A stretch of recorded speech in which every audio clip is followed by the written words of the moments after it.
G'day mud crabs. This video is just going to be about installing a fire extinguisher bracket to the seat mount.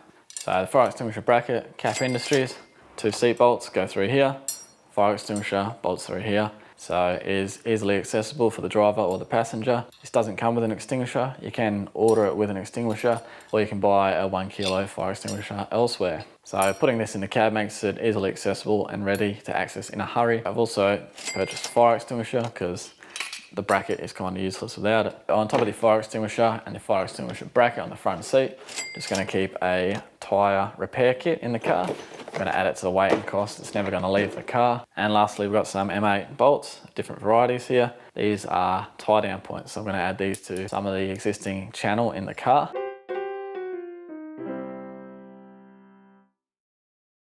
KAP Industries bracket 165.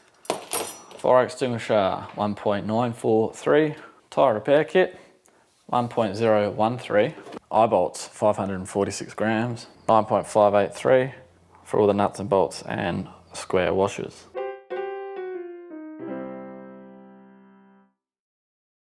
First things first, we'll start with the fire extinguisher bracket. Extinguisher, bracket, these 2 holes get mounted to the car seat holes. Just need a Torx bit to get the car seat bolts undone, and then we'll mount that. I've decided to mount the fire extinguisher on the passenger side seat.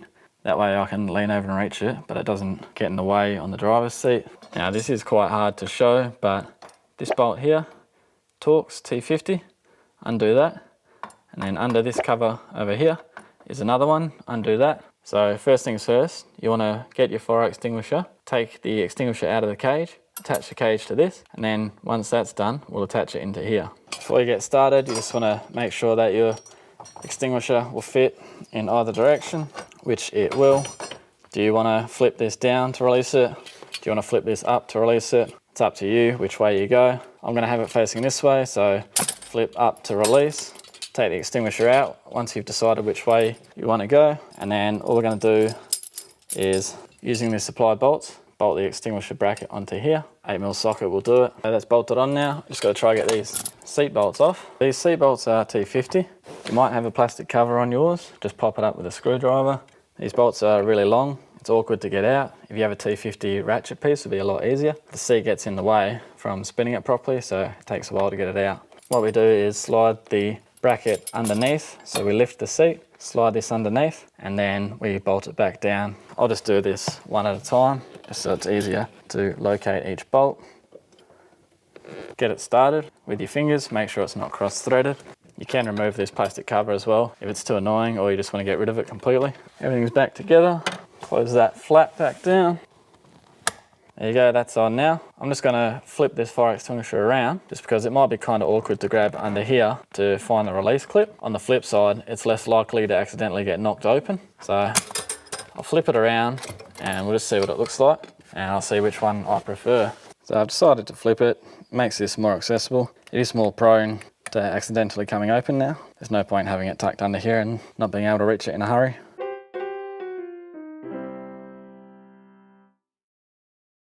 So the bolts come a little bit too long, just cut them down with a hacksaw.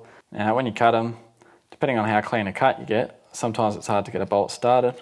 Leave the nut on, cut this side of the nut, and wind the nut off. That will clean out that thread. Otherwise, once you make your cut, go around the edge with a file and bevel the leading edge, and then you'll be able to get your nuts on. So I will file it after I cut it, but I'll leave this nut on here just so I can wind this off over that thread and make sure that the nut will be able to get started again.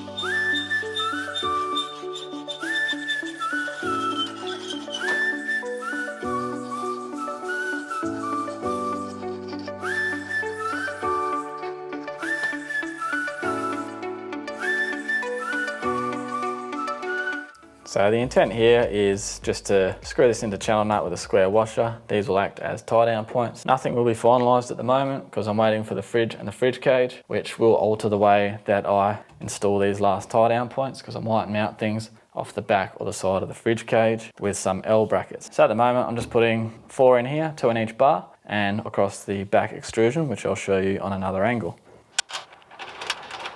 So there's not a lot to this really. That is basically it. I can add in more later. I can remove them if I don't need that many. No tools required. Just got to spin it loose,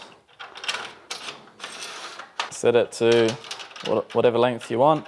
And when it grabs tension, you only really need to go another quarter turn or half turn to get this lined up where you want. It's not going to move anywhere. You put a hook through there and it can't twist anyway.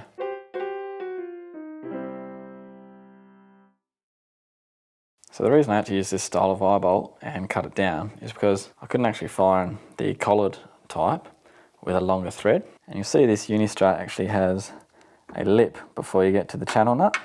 So once you put a square washer on there, this thread wasn't actually long enough to grip the channel nut. With the built-in extrusion in the back of the car and the roof, it's a little bit different. This channel does not have a lip, so this thread will be long enough, and the collar is actually wider than the gap there, so it won't force its way in.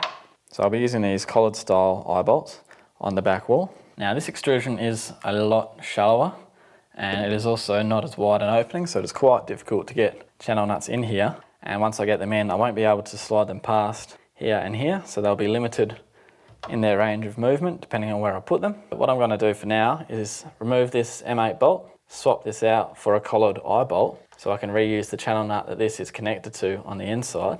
I'll put another channel nut in between this gap, which will line with this upright, using a socket extension to tighten that so it's nice and tight, because obviously this one can't move around.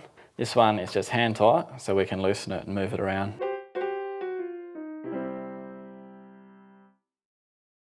Distance between these will change as I actually go to load up the car, but just as an example, if I wanted to tie down a storage box, I hook ratchet straps through there, through the one on the other side, and then that is good to go.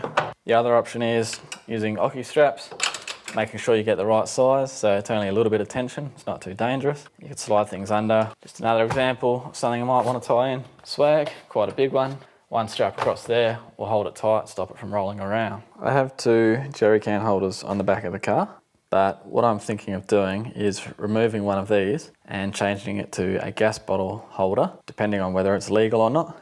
In which case I can move one of these jerry can holders, attaching it to the back of the fridge cage. So it would sit something like that, or I could attach these eye bolts to the back of the fridge cage and then just use a strap around that to hold it to the back of the fridge cage. I could stack the jerry cans up on the back wall with an eye bolt on either side and run a strap from one to the other, holding it against the back wall, in which case I won't need to reuse this jerry can holder at all. I can just strap it up against the back wall there. So that would bring the weight a little bit forward, and it would get rid of the weight of one of these jerry can holders. But that's the general intent of having these on the back wall, is that I can strap things standing up to the back wall, or I can run things long ways and strap from here down to here. It's just an example of something you could use it for. And obviously anything running east-west could be strapped down to here with a ratchet strap, and you can fit more than one hook through there at a time. So you could be tying something in both directions. Pretty handy. This spot lines up with that rail, so that's good. That one is dictated by this mount, that's fine. I'm not doing the other side because I might have a drawer shelf in there and I might not have any space to tie things down anyway, so it'd be a waste of time putting stuff in there at the moment.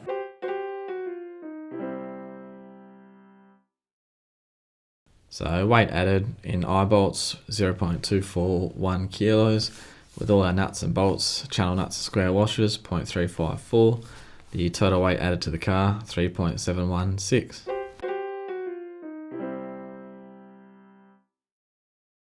Okay, there you go. Fire extinguisher on the front seat, easy to reach, quick to grab. It's about a 20-minute job to install it. It's literally 2 bolts out with a Torx T50 bit, and then lift the seat, bracket in, 2 bolts back in. In the back, just added some tie down points with some eye bolts. We can use Oki straps, tie down straps, ratchet straps. We can move them around just by loosening them, sliding them through the channel. I'm going to get a fridge cage and probably a drawer shelf combo in the left side of the canopy, after which I can use the existing strut that I have left over, cut up some more pieces with some L brackets, make some north-south or east-west, and then I can sort of decide how I'm going to tie everything down. That was just an initial sort of little mini test to do, but I think they work quite well because everything can be released with just hand tension and tightened with hand tension. You can move them around and you can sort of mix and match to suit. So we've gone through the weights, the prices are just up here. Not too expensive, just to pick up some nuts and bolts at your local fastener shop, some square washers, and create some tie down points if you have extrusion, or if you can mount extrusion somewhere in your car. It allows for a lot of customization and you can chop and change it on the spot without tools, so that's pretty handy to have. That's it for this one. I'll see you on the next one.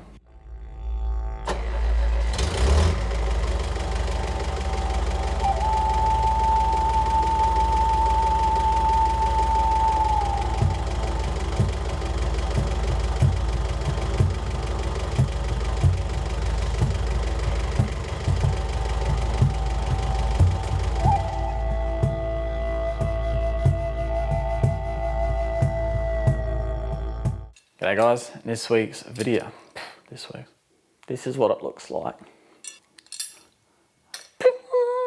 So I'll just mount this. It is you're looking at the screen, look at that.